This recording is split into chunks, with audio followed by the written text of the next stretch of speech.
할렐루야. 오늘도 기도의 자리에 참여하신 모든 분들을 주의 이름으로 환영하며 축복합니다. 오늘 고린도전서 15장 50절부터 마지막 58절까지 말씀을 읽도록 하겠습니다. 우리 다 같이 읽도록 하겠습니다. 합독합니다. 형제들아, 내가 이것을 말하노니 혈과 육은 하나님 나라를 이어받을 수 없고 또한 썩는 것은 썩지 아니하는 것을 위협으로 받지 못하느니라. 보라, 내가 너희에게 비밀을 말하노니 우리가 다 잠잘 것이 아니요 마지막 나팔의 순식간에 후련히 다 변화되리니 나팔 소리가 나매 죽은 자들이 썩지 아니할 것으로 다시 살아나고 우리도 변화되리라. 이 썩을 것이 반드시 썩지 아니할 것을 입겠고 이 죽을 것이 죽지 아니함을 입으리로다. 이 썩을 것이 썩지 아니함을 입고 이 죽을 것이 죽지 아니함을 입을 때에는 사망을 삼키고 이기리라고 기록된 말씀이 이루어지리라. 사망아, 너의 승리가 어디 있느냐? 사망아, 내가 쏘는 것이 어디 있느냐? 사망에 쏘는 것은 죄요 죄의 권능은 율법이라. 우리 주 예수 그리스도로 말미암아 우리에게 승리를 주시는 하나님께 감사하노니, 그러므로 내 사랑하는 형제들아, 견실하며 흔들리지 말며 항상 주의 일에 더욱 힘쓰는 자들이 되라. 이는 너희 수고가 주 안에서 헛되지 않은 줄 알미라. 아멘. 하나님의 말씀으로 오늘도 새 힘을 얻으시고 또 기도에 응답이 있는 이 시간이 되기를 축원합니다. 우리 지난주에 고린도전서 15장 35절부터 이렇게 읽었는데요. 우리 잠깐 지난주에도 이렇게 찾아보았지만요. 우리 함께 다시 한번 중요한 구절이니까 좀 찾아보도록 하고요. 혹시 다른 거는 좀 혹시 있는다 할지라도 오늘 찾는 말씀은 여러분 꼭 기억하시면 좋을 것 같습니다. 그래서 부활의 권능인데 오늘 이제 고린도전서 부활장인 15장이 부활장인데 그 뒷부분 말씀을 우리 읽도록 하겠는데, 그 전에 이제 부활이라고 하는 것이 예수님의 재림과 또 이 종말하고 아주 밀접한 관련이 있습니다. 7년 대환란이라든지 천년 왕국이라든지 이런 것하고 밀접하게 성경에 나와 있는 내용이거든요. 이거하고 밀접한 관계가 있기 때문에 지난주에도 그 계시록 말씀을 좀 찾아보면서 함께 은혜를 나누었습니다. 여러분, 성경의 재림은 여러 곳에 기록하고 있다고 그랬죠. 그런데 우리가 지난주에 찾아보았을 때 요한복음 14장을 좀 다시 한번 보시겠어요? 요한복음 14장 말씀에 보면 이런 말씀이 있습니다. 너는 마음에 근심하지 말라 이러면서 3절 말씀에 보면은 그 전에 보면 뭐냐면 우리 아버지 집에 거할 곳이 많도다, 그런 말씀이 있어요. 그런 다음에 3절 보시면 가서 너희를 위하여 거처를 예비하면, 이제 주님께서 부활 승천하시고서 주님 나라에서 우리가 들어가서 거할 처소를 예비하신다 그랬고요. 그 다음에 뭐라 그랬어요? 예비하면 내가 다시 와서 너희를 내게로 영접하여 나 있는 곳에 너희도 있게 하리라 그랬습니다. 그래서 예수님께서 다시 오실 때는 우리가 가서 거할 천국의 처소가 다 마련이 되어 있을 때구나라고 하는 것을 우리는 이 말씀을 통해서 어렴풋이 알 수 있어요. 그런데 하늘나라에서 우리의 처소가 예비되는 것을 우리는 모른단 말이죠. 언제 그것이 완성되는지 모르는데, 물론 우리가 몇 날 며칠이라고 하는 것은 몰라요. 그런데 나름대로 힌트는 좀 있다는 겁니다. 그 힌트는 뭐냐면 몇 날 며칠 이런 것이 아니라 요한복음 우리 14장 3절을 읽었는데, 이 땅에서 하늘에서는 이런 일이 있고요, 동시에 이 땅에서는 어떤 일이 있는가? 그래서 마태복음 24장이 종말장이라고 그랬죠. 예수님의 제자들이 예수님에게 이 세상의 마지막 때에 어떤 일이 있겠습니까? 어떤 징조가 있겠습니까? 그것을 질문을 했을 때에 그것에 대해서 예수님께서 대답하시는 내용이 이 마태복음 24장에 기록이 되어 있다고 말씀을 드렸습니다. 그래서 14절 말씀은 기억하셔야 됩니다. 14절, 천국 복음이 모든 민족에게 증언되기 위하여 온 세상에 전파되리니 그제야 끝이 오리라라고 하는 겁니다. 그러니까는 모든 민족에게 복음을 전파되는 것과 주님께서 하늘나라에서 우리가 가서 거할 처소를 예비하시는 것과 동시에 이루어질 수 있겠구나라고 하는 것을 우리는 말씀을 보면서 어렴풋이나마 우리가 추측할 수 있는 것을 알 수 있는 겁니다. 여러분, 그날 주님께서 오시는 날은 아무도 모른다 그랬어요. 여러분, 몇 날 며칠이라고 얘기하면 그것은 정말 100% 이단이 된다라고 하는 걸 여러분 꼭 기억하시고요. 1992년인가요? 이장림 씨가 그 예수님의 그 재림을 10월 28일 1992년 제 기억으로는 10월 28일이라고 했는데요. 날짜가 조금 바뀌긴 했어요. 그러니까 이장림 씨가 그 1992년 10월 28일 예수님이 재림한다고 해놓고요. 물론 요게 그 10월 달이 그 당시에 이제 그 절기로 따지면 나팔절이거든요. 그러니까 예수님이 재림하신다라고 하는 것이 성경에 보면 나팔절이라고 하는 그 흔적은 있어요. 그러니까 이장림 씨가 그것을 본 거죠. 그러니까 나팔절에 예수님께서 오시는데 1992년도에 오신다. 자, 그런데 그 이장림 씨가 1992년도에 10월 28일 예수님이 재림한다고 해놓고요. 자기는 은행에다가 뱅크에다가 그 적금을 들고 있었는데 그 적금 해약하는 날이 1993년인가 그래요. 그러니까 자기는 예수님 오신다 종말을 얘기해 놓고요. 자기는 뒤로 다 이렇게 빼돌린 거예요. 그러니까는 얼마나 이 허무맹랑한 거짓말을 하는 이 거짓 선지자인가라고 하는 것을 알 수가 있는 겁니다. 그것은 이단이다라고 하는 겁니다. 그러나 기억해야 될 것은 뭐냐면요. 마태복음 24장 3절부터 이렇게 쭉 보시면은 예수님께서 감람산 위에 앉으셨을 때 제자들이 와서 이제 질문하는 내용이 있어요. 그런데 중요한 것은 뭐냐면 6절이에요. 6절 보여주시나요? 6절 보면 난리와 난리 소문을 듣겠으나 그날에는요. 너희는 삼가 두려워하지 말라. 이런 일이 있어야 하되 아직 끝은 아니니라. 그러니까 나름대로 환란이 있어요. 대환란이 있어요. 7년 환란이라고 하는 거 있어요. 그러나 아직 끝은 아니다.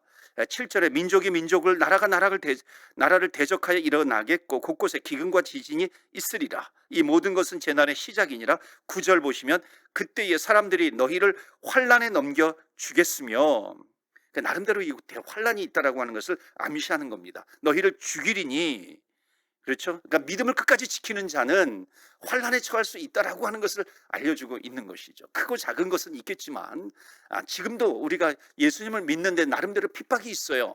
과거에는 엄청난 핍박이 있었죠.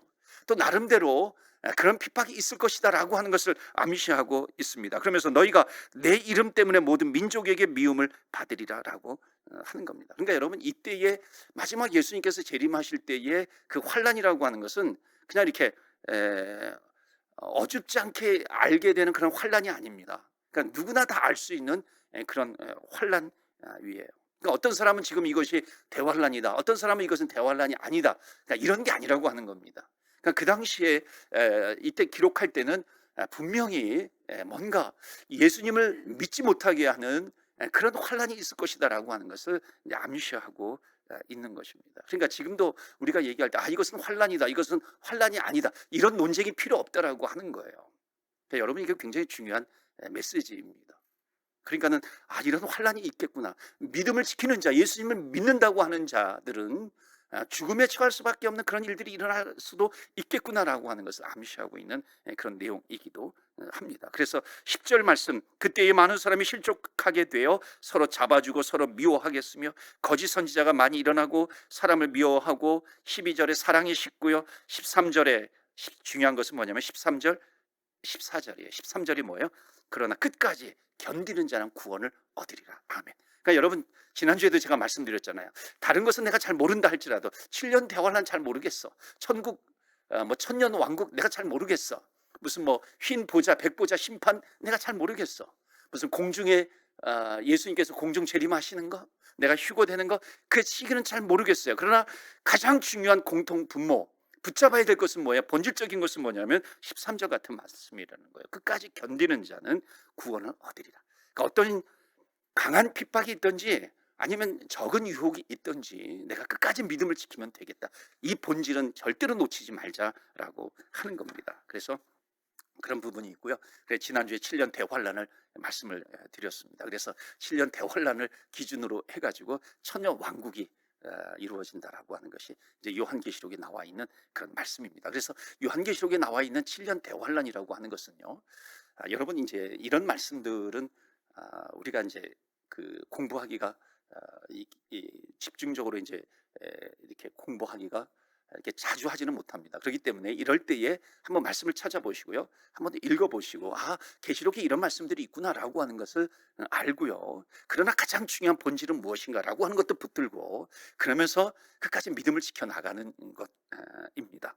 그래서 그 이제 그 7년 대환란이 있다는 겁니다. 그러니까 7년 대환란이 있고 그 이후에 천년 왕국이 이루어진다. 그럼 7년 대환란 때는 정말 엄청난 그 환란이 있을 것이다라고 하는 것을 예고하고 있습니다. 그래서 요한계시록에 보면은 요한계시록의 6장, 7장부터 시작해가지고 본격적으로 8장, 9장, 10장, 11장, 12장 거기에 보면 그게 이제 말하자면 7년 대환란에 대한 그 상징적인 내용들이 거기에 기록이 되어 있습니다. 그래서 7봉인 심판이라든지 7인을 뗄 때마다 나타나는 그런 심판들이 있습니다.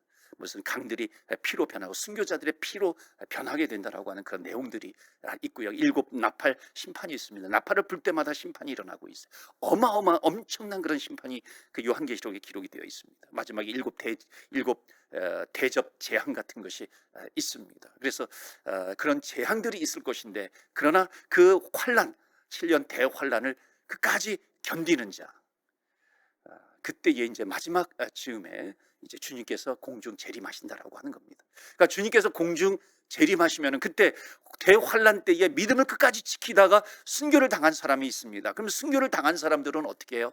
순교를 당한 사람은 죽음으로 끝나는 것이 아니라 그 육신은 땅에 묻혀 있지만은 주님께서 공중 재림하실 때 그 이제 영혼은 이제 하늘나라에 가 있어요. 그러니까 영혼이 주님 재림하시면서 나팔을 불면서 주님께서 재림하실 때에 그 영혼도 같이 온다. 그래서 땅에 묻혔던 우리 육신과 만나게 된다. 그래서 공중에서 혼인 잔치가 벌어진다. 그게 이제 요한계시록 19장에 나오는 이제 주님과의 그 혼인 잔치에 대한 내용이 19장에 제가 지난주에 아마 7년 대환란은 19장이라고 제가 잘못 얘기했던 것 같아요. 나중에 지나놓고 나니까 제가 19장을 그렇게 얘기한 것 같더라고요. 19장은 혼인 잔치에 대한 내용이 나옵니다. 그러니까 대환란 이후에 주님께서 공중 재림하시고요.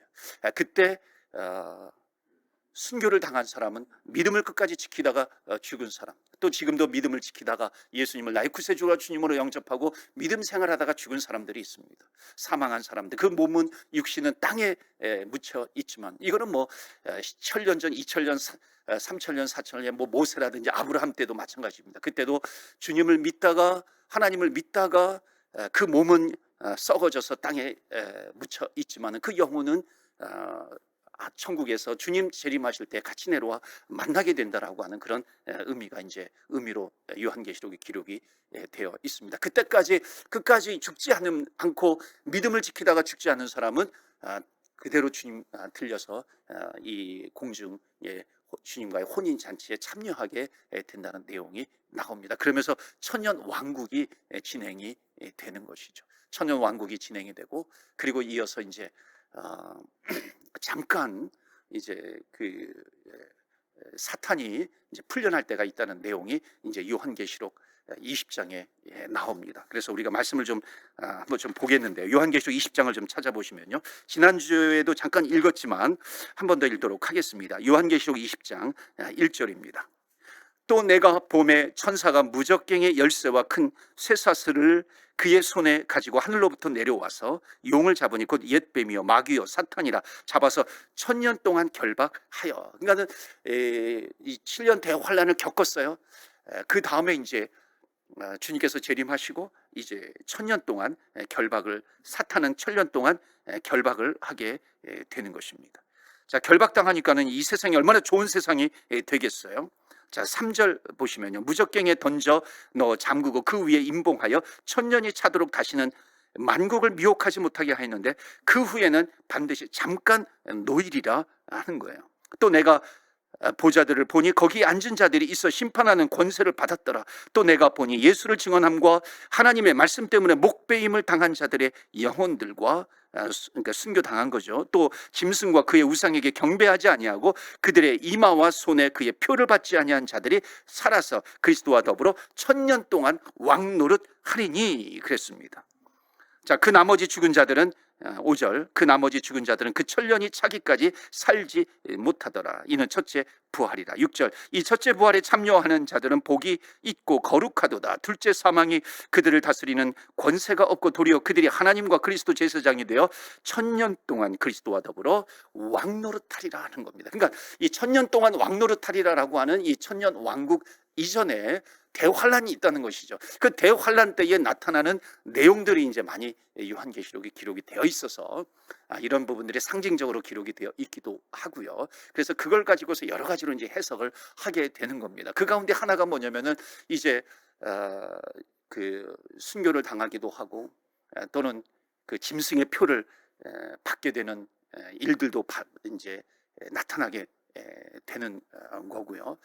그러나 그 가운데 끝까지 믿음을 지키는 자, 주님께서 재림하실 때 주님과 함께 흰옷을 입고 영원토록 주님과 함께 이 1000년 동안 주님과 함께 왕노릇하리라라고 하는 그런 말씀이 있는 겁니다. 그래서 14만 4천 명도 바로 거기에 있는 것이죠. 그래서 14만 4천이라고 하는 것은 제가 지난번에도 말씀을 드렸지만 14만 4천이라고 하는 것은 12이라고 하는 것 곱하기 12에 대한 그런 부분입니다. 이것은 하나님을 믿는, 하나님 끝까지 어떤 환난 가운데서도 믿음을 지키는 자를 일컫는 것이라고 말씀을 드렸습니다. 그래서 1000년 완국이 온다는 것을 말씀을 드렸고요. 그런 일들이 일어난다 하는 것을 말씀을 드렸습니다. 그래서 자, 오늘 계속해서 좀 보시도록 하면요. 마태복음 24장 말씀입니다.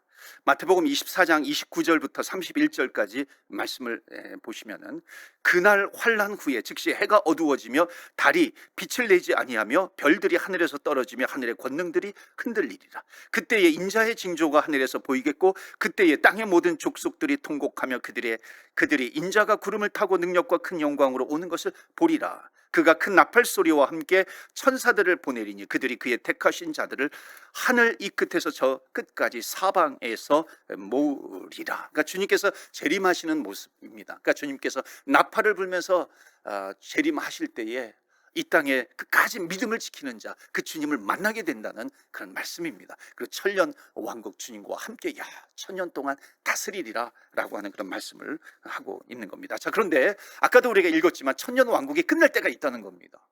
물론 1000년이라고 하는 것이 진짜 1000년인지 아니면 2000년인지 3000년인지 그건 모르겠어요. 그러나 1000년 왕국이 있다라고 하는 것을 성경은 말씀하고 있습니다. 그래서 요한계시록 20장 7절에 그런 내용이 나오죠. 요한계시록 다시 한번 보시면요, 20장 7절 말씀을 보시겠어요. 자, 20장 7절 아까도 잠깐 읽었지만요, 1000년이 지났어요. 1000년 왕국 이후에 그러니까 여러분, 주님께서 대환란이 있어요. 주님께서 재림하시죠. 그 다음에 1000년 왕국이 있죠. 1000년 왕국이 끝나갈 때 사탄이 그 옥에서 놓인다는 겁니다. 그러니까 1000년 왕국은 뭐예요? 1000년 왕국은 끝까지 믿음을 지킨 자들이 주님과 함께 혼인잔치를 벌이면서 주님과 함께 1000년 동안 왕노릇하리라라고 하는 거예요. 그때 사탄은 이제 무적갱에 이제 들어가게 되는 겁니다. 자, 그런데 그 1000년 이후에 사탄이 잠깐 놓인다는 거예요. 그래서 어떤 일이 있어요? 8절에 보시면 나와서 땅의 사방 백성 곧과 여기에 사탄이 그 옥에서 잠깐 놓여. 이제 학자들에 따라서 이것을 또 7년 대환란으로 보는 학자들도 있습니다. 그러면은 7년 대환란을 것으로 보면 1000년 왕국은 7년 대환란 앞에 있는 것이죠. 그래서 전천년설, 후천년설 이런 그 의견들이 있는 겁니다. 자, 그런데 이거는 대환란으로 보기보다는 앞에 있는 요한계시록 앞에 있는 7인, 7나팔, 7대접 그런 재앙을 7년 대환란으로 보는 것이 거의 정설입니다. 자, 그런데 1000년 왕국 이후에 7절에 보면 1000년이 참에 사탄이 그 옥에서 놓여 나와서 땅의 사방 백성 곧 곡과 마곡을 미혹하고 모아 싸움을 붙이리니 그 수가 바다의 모래 같으니라. 그들이 지면에 널리 퍼져 성도들의 진과 사랑하시는 성을 두루매 하늘에서 불이 내려와 그들을 태워버리고 또 그들을 미혹하는 마귀가 불과 유황못에 던지니. 그러니까 1000년 왕국 때는 무적갱에 빠진다 그랬는데 여기에 이제 1000년 왕국 이후에 잠깐 사단이 놓일 때에는 이제 나중에 불과 유황못에 던져지게 된다는 겁니다. 그리고 뭐라 그래요? 거기서 그 짐승과 거짓 선지자도 있어. 짐승이라고 하는 것은 적그리스도를 말하는 거고요. 이 거짓 선지자는 적그리스도의 그 일종의 이제 앞잡이들이 되는 것이죠. 그 세세토록 밤낮 괴로움을 받으리라. 그렇게 이제 감금이 되는 겁니다. 그래서 잠깐 사탄이 풀려났다가 이제 미혹할 때 이제 나중에 완전히 이제 사탄을 지옥에 쳐넣어 버린다라고 하는 겁니다. 그럼 그 다음에 우리는 어떻게 해요? 천국에 올라가면 된다는 것입니다. 자, 그런데 그 이후에 이제 흰 보좌 심판이 있습니다. 옛날엔 백보좌 심판이라고 그랬죠. 흰 보좌 심판이 있다는 겁니다. 11절 말씀 보시겠어요? 자, 여기에 이제 흰 보좌 심판까지 나갔는데, 흰 보좌 심판이 바로 우리가 읽은 고린도전서 15장과 연결이 되는 겁니다. 자, 11절 보시면, 또 내가 크고 흰 보좌와 그 위에 앉으신 이를 보니 땅과 하늘이 그 앞에서 피하여 간데 없더라. 그러니까 예수님이 마지막에 이제 천국 갈 사람과 지옥 갈 사람을 심판하는 보좌를 흰 보좌 심판이라고 이야기를 합니다. 백보좌 심판이라고 얘기해요. 그런데 그 흰 보좌 심판 앞에 누가 서는가? 두 종류의 사람들이 서게 된다라고 하는 거예요. 그러니까는 천년 왕국이 지나 환란이 있어요. 믿음으로 견뎠어요. 천년 왕국이 지나요. 그 다음에 흰 보좌 심판이 있는데, 흰 보좌 심판 이후에 이제 영원한 헤븐 천국으로 가든지 아니면 영원한 지옥으로 가든지 그렇게 이제 나뉘어지게 된다는 겁니다. 그러니까 이 흰 보좌 심판 앞에 서는 두 종류의 사람은 누구겠어요? 그러니까 그까지 대환란 때에 그까지 믿음을 지킨 자, 그 다음에 그 전에 그까지 믿음을 지키다가 죽은 자, 또는 그 환란 때에 그까지 믿음을 지키다가 주님 재림하시는 것을 눈으로 보는 자, 그러니까 이런 자들이 다 그 백보좌 흰보좌 심판 앞에 서게 된다라고 하는 것이죠. 두 번째는 또 뭐예요? 그까지 믿음을 지킨 자가 아니라 믿음이 없는 자들, 하나님을 믿지 못하는 자들, 주님을 믿지 못하는 자들, 불신자들이 또 그 앞에 심판 앞에 서게 된다라고 하는 것을 얘기하고 있는 겁니다. 그러니까 이 사람들이 또 이제 이때를 이거를 또 두 번째 부활이라고 얘기를 합니다. 첫 번째 부활이 언제예요? 주님께서 재림하실 때, 공중 재림하실 때 첫 번째 부활이 일어나게 되는 것이죠. 그 다음에 천년 왕국이 지나고 흰 보좌 심판이 있을 때에 불신자들, 믿지 않는 자들은 또 부활하여 그 앞에 서게 되는 것입니다. 그리고 영원한 지옥에 빠지게 된다는 것입니다. 자, 5절 보시겠어요? 5절 다시 한번 돌아가서 보시면은요, 그 나머지 그 불신 영혼들에 대한 부활이에요. 그 나머지 죽은 자들은, 그러니까 예수 믿지 않고 환란을 이겨내지 못한 자들입니다. 그 천년이 차기까지 살지 못하더라. 이는 첫째 부활이라. 그러니까 첫째 부활은 천년 전에 일어난 것이고요, 믿는 사람들은요, 이제 천년이 지난 후에 예수 믿지 않고 죽은 사람들이 이제 둘째 육체의 부활이 일어나기 시작한다라고 하는 걸 해서 이것을 이제 둘째 부활이라고 이야기를 합니다. 그러니까는 이 흰 보좌 심판 앞에 두 종류의 사람이 서게 되어서 최종 판결을 받는다라고 하는 것입니다. 그래서 이 말씀이 또 뭐하고 연결되냐면, 히브리서 9장 말씀에 보면 9장 26절 혹시 있는지 모르겠네요. 9장 26절에 보시면, 그리하면 여러분 이제 말씀을 좀 따라오시고요, 혹시 적을 수 있는 분은 나중에 적으셔서 다시 한번 구체적으로 보시면 좋을 것 같아요. 26절에 보시면, 그리하면 그가 세상을 창조한 때부터 자주 고난을 받았어야 할 것이로되 이제 자기를 단번에 제물로 드려 죄를 없이 하시려고 세상 끝에 나타나셨느니라. 그러면서 한 번 죽는 것은 사람에게 정해진 것이요 그 후에는 심판이 있으리라. 그래서 이 심판이라고 하는 것을 요한계시록하고 연결시키면은 천년 왕국 이후의 흰 보좌 심판과 연결을 해서 이제 해석을 하기도 합니다. 그래서 모든 사람이 다 한 번은 죽어요. 그러나 이제 그 심판 앞에 서게 된다라고 하는 것. 다시 한번 이제 다시 계시록으로 돌아와서요, 계시록 20장 11절 말씀을 보면요, 또 내가 크고 흰 보좌와 그 위에 앉으신 이를 보니 땅과 하늘이 그 앞에서 피하여 간데 없더라. 또 내가 보니 죽은 자들이 큰 자나 작은 자나 그 보좌 앞에 서 있는데 책들이 펴 있고 생명책이에요. 또 다른 책이 펴졌으니 곧 생명책이라. 죽은 자들이 자기의 행위를 따라 책들이 기록된 대로 심판을 받으니, 바다가 그 가운데서 죽은 자들을 내주고 또 사망과 음부도 그 가운데서 죽은 자들을 내주매 각 사람이 자기의 행위대로 심판을 받고. 그러니까 이제 예수님을 믿지 않고 죽은 사람들은 어떻게 돼요? 행위를 따라서 심판을 받게 된다라고 하는 것입니다. 그러면서 마지막 심판을 받게 되는 것이 뭐냐면은 이제 사람이 아니라 14절 보시겠습니다. 이 14절 말씀도 굉장히 중요한 말씀인데요, 사망과 음부도 불못에 던져지니. 그러니까 불신자들 뿐만 아니라 사망도 심판을 받아 지옥으로 들어가니까 이제 천국에는 뭐가 없는 거예요? 사망이 없는 겁니다. 그러니까 여러분, 이 말씀이 뭐냐면 에덴 동산이 회복이 된다는 거예요. 에덴 동산. 여러분, 에덴 동산은 어떤 곳입니까? 생명나무를 먹으면서 영원히 살 수 있는 곳이 에덴 동산입니다. 그런데 첫 인간 아담과 하와가 선악과를 따먹었어요. 죄가 들어왔어요. 죄가 들어온 상태에서 생명나무를 따먹게 되면 죄인으로서 영원히 사는 건 완전히 저주입니다. 그래 어떻게 돼요?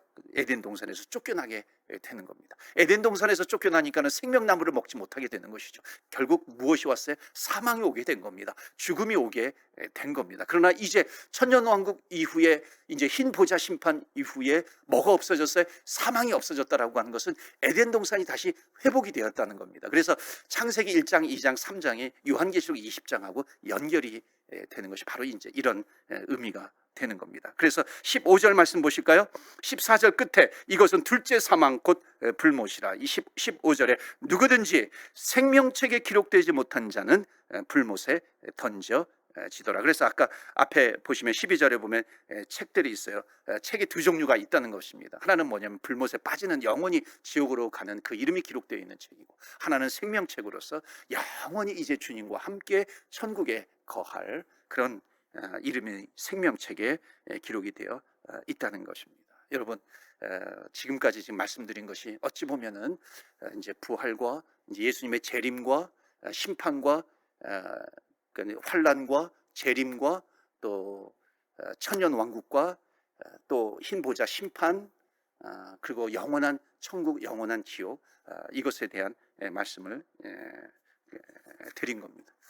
그러니까는 대환란으로 가면 갈수록 어떤 천재지변이라든지 난리가 날 것이고, 또 기근이 있을 것이고, 또 지진이 있을 것이고, 전쟁의 소문이 많이 나게 될 거다. 그러다가 아주 말할 수 없는 대환란을 겪게 될 것이다. 이것을 보통 천년 왕국이 7년 대환란이라고 이야기를 하게 됩니다. 그때 이제 적그리스도들이 등장을 해가지고 신자들을 괴롭히면서 짐승의 숫자를 받게 하는 것이죠. 보통 우리가 666이라고 말하는 짐승의 숫자를 받게 하고 자기에게 경배를 하게 만든다는 것입니다.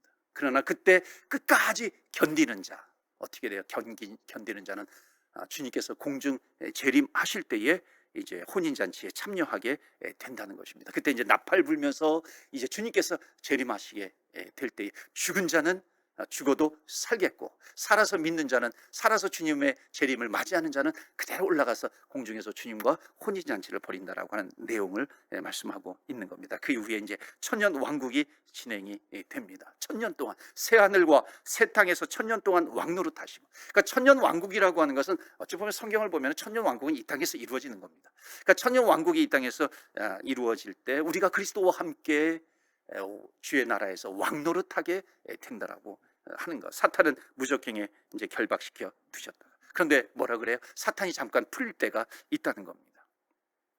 그러니까 천년이 지나면 사탄이 잠시 풀려나는데, 그때 이제 영원히, 그 이후에 이제 영원히 그 지옥에 이제 감금되는 그런 운명으로 끝이 나게 됩니다. 그때 이제 흰 보좌 심판이 있습니다. 그래서 두 번째 부활이 일어나는데, 최초부터 지금까지 예수님을 안 믿고 죽었던 사람들은 다 이제 신자의 부활은 다 이제 이미 일어났지만 불신자의 부활이 일어나서 이제 그 신자의 부활과 불신자의 부활체가 이제 백보자, 흰보자 앞에 서서 최종 판결을 받게 된다는 것입니다. 그래서 그때 이제 몸의 부활이 일어나게 된다는 것을 이제 말씀하고 있습니다. 그 흰보자 심판의 기준이 뭐예요? 생명책이다. 그러니까 생명책에 기록되어 있느냐, 기록되어 있지 않느냐라고 하는 것을 말씀하고 있습니다. 자, 여기에서 중요한 것은 뭐예요? 또 반복하지만요, 환란이 와요. 환란이 오니까 두려워, 무서워, 그게 아니라는 겁니다. 만약에 성경을 보다가 종말론을 봤을 때 감정적으로 내가 두려워, 이거는요 종말론을 잘못 받아들이는 것입니다. 잠시 오는 환란 때에, 그러나 내가 끝까지 어떤 환란 가운데서도 끝까지 믿음으로 견디고 이기면 주님께서 말할 수 없는, 정말 우리가 상상할 수 없는 그런 영광의 면류관, 그 생명의 면류관을 주님께서 씌워주실 것이다. 이 믿음을 붙드는 것이 가장 중요하다라고 하는 것입니다. 이런 종말론이라든지 예수님의 재림이라든지 휴거라든지 이런 것을 가지고서 믿는 사람들을 막 긴장하게 만들고요, 구별하게 만들고 차별하게 만들고요, 이런 것이 아니라 끝까지 핵심은 뭐예요? 믿음, 끝까지 믿음을 지키는 자라라고 하는 겁니다. 그러니까 여러분, 7년 환란이 오든지 70년 환란이 오든지요, 700년 환란이 오든지 두려워하지 마시고요, 끝까지 이길 수 있는 힘도 누가 주세요? 주님이 주시는 겁니다. 하나님이 주시는 겁니다. 그렇기 때문에 우리는 배교는 내가 하지 않겠다, 배교는 내가 배교만 하지 않겠다라고 하는 그 믿음을 가지고 아무리 고통이 있고 두려움의 상황이라 할지라도 내가 하나님을 모른다 이것이 아니라 내가 끝까지 하나님을 믿는다라고 하는 그 믿음을 가지고 견디게 되는 겁니다. 여러분, 그 음모론이라고 하는 것이 있어요. 음모론이라고 하는 것이요, 이런 것들하고 다 연결이 되는 겁니다. 그러니까 시대마다 음모론이라고 하는 것이 계속해서 나옵니다. 그런데 여러분, 그 음모론에 너무 혹하지 마시고요, 음모론 때문에 너무 엉뚱한 생사람 잡는 건 안 되고요. 중요한 것은 이겁니다. 여러분 잘 들으셔야 되는데요, 어느 시대에든지 심지어 대환란 때에도 끝까지요 말씀 붙들고 내가 하나님 배교하지 않는다라고 하는 그 믿음만 있으면 어떤 상황 가운데서도, 심지어 내가 음모론을 믿지 않았는데 음모론이 사실이 되어버렸어요. 그러나 그렇다 할지라도 여러분, 성경을 정말 잘 보셔야 됩니다. 하나님께서는 무엇을 보시냐면 우리의 마음을 보시는 겁니다. 우리의 믿음을 보시는 것입니다. 그렇기 때문에 내가 어떤 환경 가운데서도 내가 끝까지 주님을 향한 내 마음이 있는가, 주님을 향한 내 믿음이 있는가, 내가 심지어 잠깐 실수했다 할지라도, 넘어졌다 할지라도 주님은 무엇을 보세요? 다윗처럼 너가 넘어졌다 할지라도 끝까지 나를 향한 마음이 있는가, 그 마음을 보신다는 겁니다. 그 믿음을 보신다라고 하는 것입니다. 그렇기 때문에 내가 끝까지 주님을 향한 마음만, 믿음만 있으면은요, 어떤 환란이 온다 할지라도 끝까지 배교하지 않으면 영광의 면류관을 얻게 된다라고 하는, 이것이 핵심입니다. 이것이 본질이라고 하는 거예요. 자, 그러면요 조금 더 진행하도록 하겠는데요, 우리가 죽으면, 이 땅에서 죽으면 육체가 땅에 묻히는데 영혼은 어디에 가는가라고 하는 겁니다. 여러분, 우리가 이제 죽어요.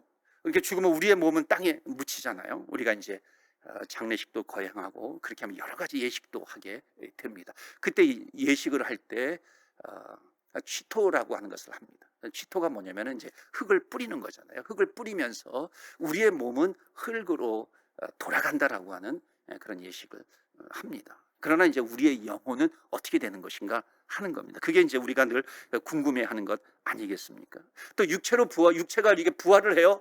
부활을 할 때 어떤 몸으로 우리의 몸이 변화가 될 것인가 라고 하는 그런 궁금증은 예수 믿는 사람이라고 한다면 다 가지고 있습니다. 여러분, 2살짜리가 죽었어요. 그리고 부활했어요. 그럼 어떻게 부활하게 될까요? 2살짜리 몸으로 부활하게 될까요? 여러분, 100살 때 죽었어요. 100살 때 죽으면 100살 때 허리가 구부정해가지고 죽은 사람은 그 부활을 하게 되면 100살 때 몸으로 부활을 하게 되는가요? 신학교 때 우리가 막 이제 농담으로 이제 얘기하기도 합니다. 만약 우리의 몸이 그대로, 육체가 그대로 부활하게 된다, 아주 그 근본주의자들이 주장하는 게 우리의 몸, 육체가 그대로 부활한다라고 하는 그렇게 주장하는 근본주의자들이 있었거든요. 그러면 우리가 만약에 내가 무좀을 가지고 있는데 내 몸이 부활하게 되면 내가 가지고 있는 무좀도 그대로 가지고 내가 부활을 하게 될 것인가? 이런 것을 가지고 이제 논쟁하기도 했었습니다. 자, 그런데 여러분, 우리가 육체가 죽으면 우리가 죽으면 우리의 육체는 땅으로 가는 것은 확실해요. 그런데 영혼은 어디로 가는 것인가? 여기에서 이제 많이 나오는 것이 하나가 뭐냐면은 영혼 수면설이라고 하는 겁니다. 영혼 수면설이, 그러니까 영혼이 잠을 자고 있다라고 하는 거죠. 그러니까 우리가 육체가 죽으면 당연히 땅 속에 묻히게 되지만은 우리의 영혼은 수면, 잠이 든다는 거예요. 우리의 영혼이 잠이 들어서 육체와 함께 잠이 들어가지고 잠이 들어 있다가 예수님께서 공중 재림하시는 날 우리의 영혼이 다시 그때 깨어난다라고 하는 겁니다. 그래서 영혼 수면설이라고 하는 것이 있어요. 이게 어디서 나온 거냐면은, 여러분, 우리가 잠을 자지 않습니까? 잠을 자다가 아침에 깰 때 내가 잠들어 있는 시간을 내가 잠을 자면서 그것을 측정해낼 수 있는가요? 그거 없는 것이죠. 예를 들어서 내가 잠을 자고 있어요. 잠을 자고 있다가 잠 속에서 내가 이제 4시간 됐으니까, 4시간 지났으니까, 5시간 지났으니까 나 깨야 되겠다, 일어나야 되겠다, 그렇게 생각하는 사람이 있습니까? 아니죠. 우리가 잠깐 잔 것 같다가 깨어났는데 보니까는 뭐 5시간이 지나가고 막 6시간이 지나가고 그런 거죠. 그러니까 그 시간은 굉장히 짧은 겁니다. 눈을 감았다가 뜨면 아침이잖아요. 그 시간은 없는 겁니다. 마치 없는 것처럼 여겨지는 것이죠. 그런 것처럼 내가 죽었다가 이제 바로 눈을 뜨면 천국에서 눈을 뜨게 된다라고 하는 겁니다. 이게 이 영혼이 수면하고 있다는 것이죠. 실상은 오랜 시간이 지났어요. 그러니까 예를 들어서 아브라함이 지금으로부터 4천년 5천년 전에 아브라함이 죽었어요. 아브라함이 죽었는데 아브라함의 영혼도 지금 수면하고 있는 것이고요. 이제 주님께서 재림하실 때에 그 영혼이 이제 수면에서 깨어나는 겁니다.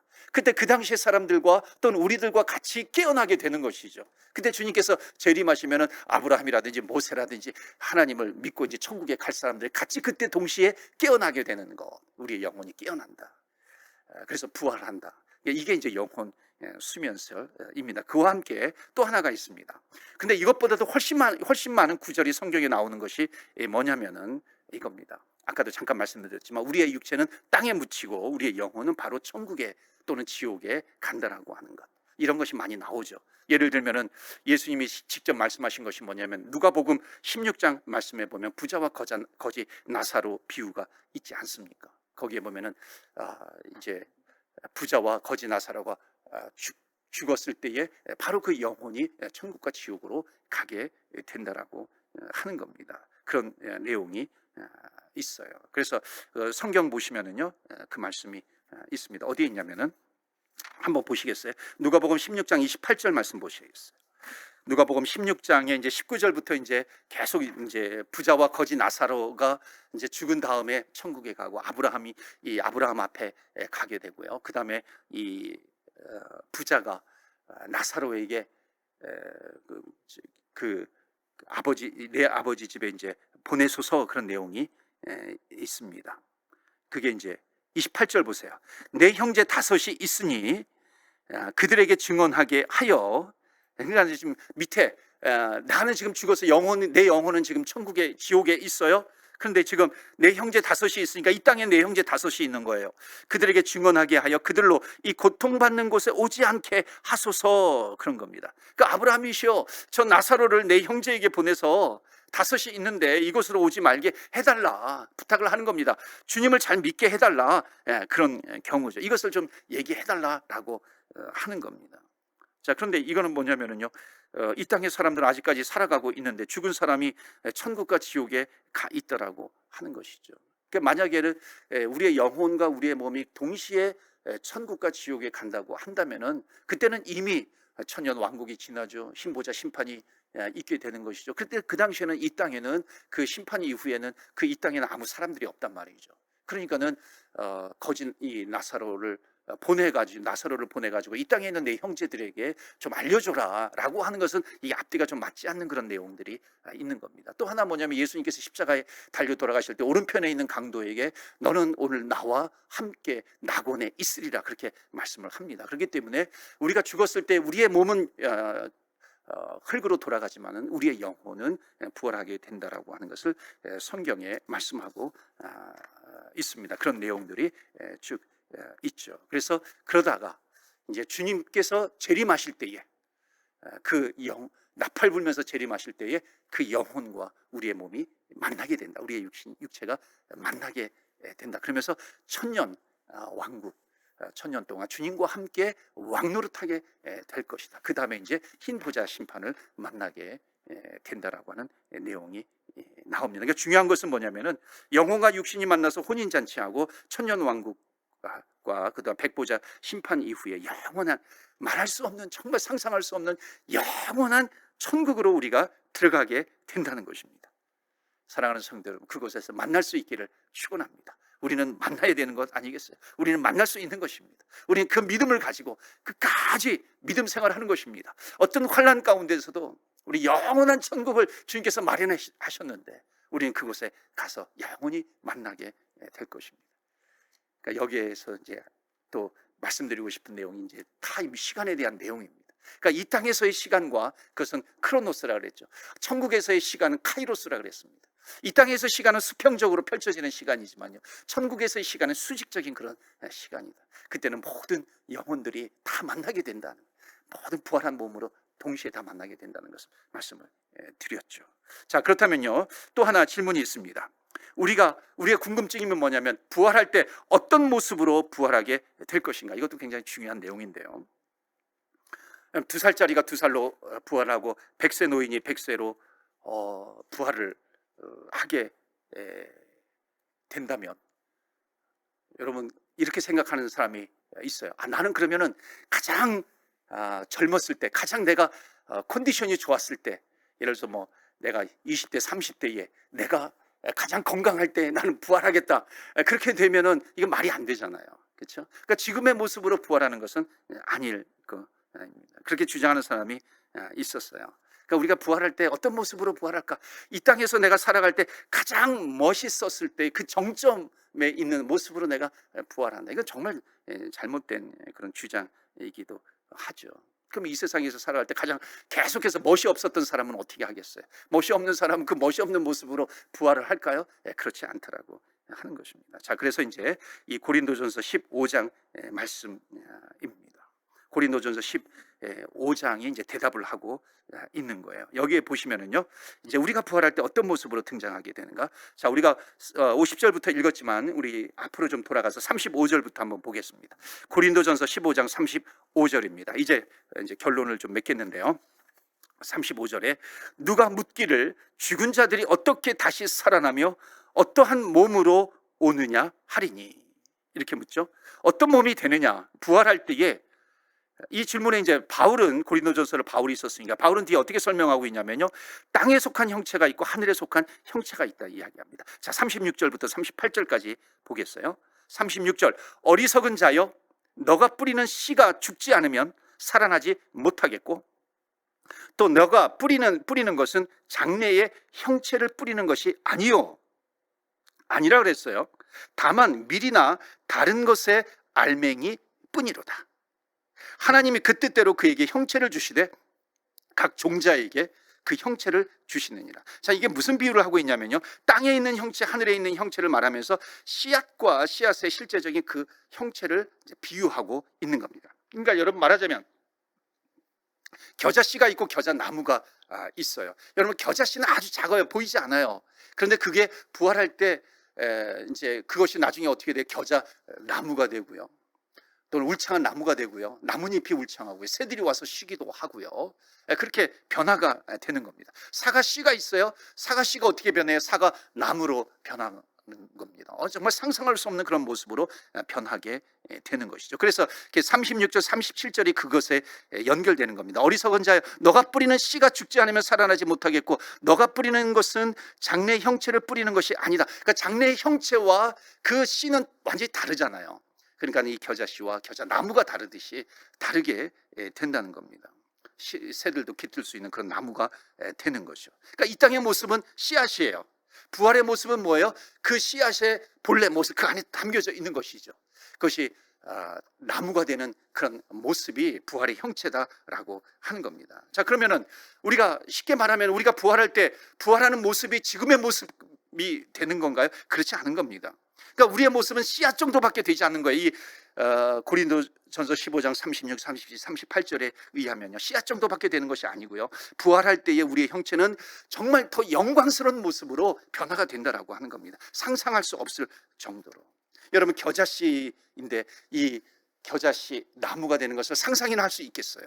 그러나 거기에 다 담겨져 있는 것이죠. 여러분, 우리의 몸이 지금 어떻게 보면 씨앗과 같은 것인데 정말 영광스러운 모습으로, 이걸 이제 헬라어로 소마라 그러는데 영광스러운 모습으로 변화가 되는데 그게 어떻게 비교가 될 수 있겠습니까? 어마어마한 모습, 정말 멋진 모습, 가장 아름다운 모습, 우리가 상상할 수 없는 모습으로 부활하게 된다는 것입니다. 때로 그렇게 질문을 받을 때가 있어요. 이렇게 우리 몸이 부활을 하면, 화장을 하면은, 화장 태워가지고 뭐 뼈가루만 남으면은 우리가 부활하지 못할 것 아니겠어요? 여러분, 정말 말씀을 잘못 이해하는 겁니다. 육체가 아무리 가루가 되어서요, 보이지 않을 정도가 되어도, 여러분, 겨자씨는 보이지 않습니다. 겨자씨가 보이지 않아도 겨자씨를 통해서 어마어마한 겨자나무가 나오게 된다라고 하는 것입니다. 여러분, 뭐 포도나무 씨 작죠. 그러나 그 어마어마한 또 그 포도나무로 이렇게 변화가 되는 것처럼 우리가 아무리 이 땅에 묻혀진 그 우리의 육체의 모습이 아무리 가루가 된다 할지라도 부활할 때는요, 정말 우리의 인간의 지식으로는 상상할 수도 없는 영광스러운 몸으로 부활하게 된다라고 하는 거 여러분 믿으시기를 바랍니다. 그러니까 이걸 그렇게 연결을 시켜 버려서 나는 화장하지 않을 거야, 나는 그냥 죽어서 나는 그대로 내 육신의 모습 그대로 나는 묻힐 거야, 성경 말씀을 곡해하고 있는 것이죠. 자, 42절 말씀 보겠습니다. 고린도전서 15장 42절부터 44절까지 보겠습니다. 죽은 자의 부활도 그와 같으니 썩을 것으로 심고 썩지 아니할 것으로 다시 살아나며, 그러니까 그 육체가 부활해서 절대 썩지 않는 것으로 다시 부활한다 이겁니다. 43절 육된 것으로 심고 영광스러운 것으로 다시 살아나며, 약한 것으로 심고 강한 것으로 다시 살아나며, 44절 육의 몸으로 심고 신령한 몸으로 다시 살아나니, 바로 이겁니다. 육의 몸으로 심겨졌지만 신령한 몸으로 다시 살아나게 될 것이다. 완전히 트랜스포메이션, 변화된다라고 하는 것입니다. 다른 형체로, 지금하고는 상상할 수 없을 정도로 내가 젊을 때 모습으로, 가장 내가 좋은 모습으로 내가 죽으면 가장 내가 아름다운 모습으로 변화되기. 여러분, 이거는 정말 모르는 것이죠. 여러분, 우리의 몸이 내가 이 땅에서 내 지금 모습이 가장 좋을 때, 여러분, 이거는 너무나도 시시한 거예요. 정말 영광스러운 몸, 신령한 몸으로 변모되었을 때의 부활한 모습으로 변모되었을 때, 이건 너무나도 시시해, 비교가 되지 않는 겁니다. 우리의 몸은 어떤 모습이에요? 천사도 흠모할 정도로 정말 영광스럽고 아름다운 모습으로 변화가 된다라고 하는 것입니다. 그러니까 여러분, 아무리 내가 지금 부족하다 할지라도요, 우리는 자신감을 가져야 돼요. 아무리 여러분, 누군가 여러분에게, 여러분을 좀 비웃는 사람이 있어요? 우습게 여기는 사람이 있어요? 그런 사람들에게 얘기해 주세요. 그때 가서 봅시다. 그때 가서 봅시다. 천국에 가서 봅시다. 내가 어떤 모습으로 변화되는지. 너가 지금 내 모습을 보면서 비웃어? 웃고 있어? 그때 가서 보자. 여러분, 우리는 가장 영광스러운 모습으로 변화가 될 것입니다. 여러분, 병이 들었어요. 이 땅에서는 병든 모습으로 살아있어요. 여러분, 천국에서는요, 정말 영광스러운 몸으로 변화가 될 것이다 라고 하는 것이에요. 비록 내가 지금 어떤 핸디캡이 있어요. 그러나 천국에서는 가장 영광스러운 모습, 신령한 모습으로 변화될 것을 믿으시기를 바랍니다. 그래서 이 변화에 대해서 이렇게 말씀하고 있어요. 51절 말씀 보시면, 보라, 오늘 읽었던 말씀이죠. 보라, 내가 너희에게 비밀을 말하노니 우리가 다 잠잘 것이 아니요 마지막 나팔에 순식간에 홀연히 다 변화되리니, 나팔 소리가 나매, 주님께서 공중 재림하실 때 나팔 소리가 나매 죽은 자들이 썩지 아니할 것으로 다시 살아나고 우리도 변화되리라. 아멘. 53절 이 썩을 것이 반드시 썩지 아니할 것을 입겠고 이 죽을 것이 죽지 아니함을 입으리로다. 이 썩을 것이 썩지 아니함을 입고 이 죽을 것이 죽지 아니함을 입을 때에는 사망을 삼키고, 여러분, 거기는 사망이 없는 것입니다. 이 길이라고 기록된 말씀이 이루어지리라. 아멘. 여러분, 사랑하는 성도 여러분, 우리는 한 사람도 예외 없이 우리 힘보자, 보좌의 심판 앞에 서게 될 것입니다. 예수를 안 믿는 사람도 서야 되고요, 또 예수 믿는 사람도 서야 하는 것입니다. 그래서 히브리서 9장 27절에 사람이 한 번 죽는 것은 정한 이치요 그 후에는 뭐가 있어요? 심판이 있으리니. 저와 여러분은요, 우리는 심판이 있다 할지라도 우리의 이름이 어디에 기록되어 있어요? 생명책에 기록되어 있는 것입니다. 여러분, 생명책에 기록되어 있어요. 그렇기 때문에 우리는 심판 앞에 선다 할지라도 우리 영원히 주님과 함께 영원한 나라, 천국에서 영원토록 주님과 함께 영원히 살게 될 것을 여러분 믿으시기를 바랍니다. 많은 학자들이요, 지금 정말 종말이 점점 다가오고 있다, 그렇게 말씀하고 있습니다. 여러분, 정말 우리는 어떤 환경 가운데, 어떤 환난 가운데 끝까지 우리는 어떻게 해야 됩니까? 하나님을 바라보면서 살아가야 합니다. 정말 종말이 점점 가까이 왔다. 지난주에도 말씀드렸죠. 시간으로 말하면 12시가 종말이라고 한다면 11시 50분 이상 진행이 됐어요. 저는 여기에 동의할 수밖에 없습니다. 정말 점점 가까이 오고 있다. 아니, 지금은 아예 종말이 왔다, 그렇게 믿고 살아가는 겁니다. 주님께서 곧 오실 것이다. 내가 주님을 만나게 될 것이다. 여러분, 이런 믿음을 가지고 살아가는 사람과 정말 종말은 없어. 예수님의 재림, 이거는 그냥 종이에 쓰여져 있는 거야. 그거는 그냥 과거의 네로 황제 때 666을 또 해석을 하면 또 네로 황제가 되는 거거든요. 그냥 네로 황제를 얘기하는 거야. 이건 그냥 상징성을 가지고 있는 거야. 여러분, 그걸 그렇게 믿고 살아가는 것과 요한계시록에 대한 말씀과 또 여러 가지 말씀을 통틀어서 보면은 분명히 주님께서 이 땅에 다시 오실 것이다라고 하는 것을, 나팔을 불면서 다시 오실 것이다. 우리가 죽어서 우리의 영혼은 천국에 갈 것이다.